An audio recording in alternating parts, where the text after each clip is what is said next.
Direct വരുന്ന പൊള്ളലുകളാണ് എന്താണ് മിന്നലടിക്കുമ്പോൾ usually സാധാരണയായി സംഭവിക്കുന്നത്.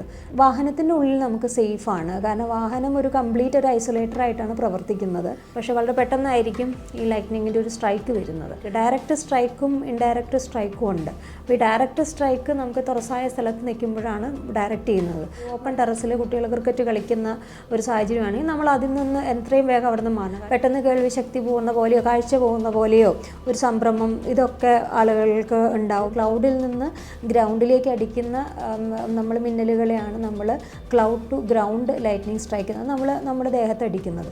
ഇടിമിന്നൽ സാധാരണയായിട്ട് കേരളത്തിൽ പ്രീ മൺസൂൺ പോസ്റ്റ് മൺസൂൺ ഇങ്ങനെ 2 സമയത്താണ് നമുക്ക് അനുഭവപ്പെടുന്നത്.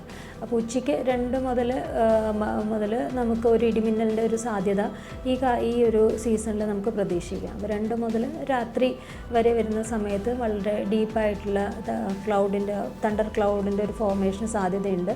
ആ സമയത്ത് നമുക്ക് ഒരു ഇടിമിന്നലിൻ്റെ സാഹചര്യം എപ്പോഴും പ്രീ മൺസൂൺ അല്ലെങ്കിൽ പോസ്റ്റ് മൺസൂൺ സാഹചര്യത്തിൽ നമുക്ക് ഉണ്ടായിരിക്കാം.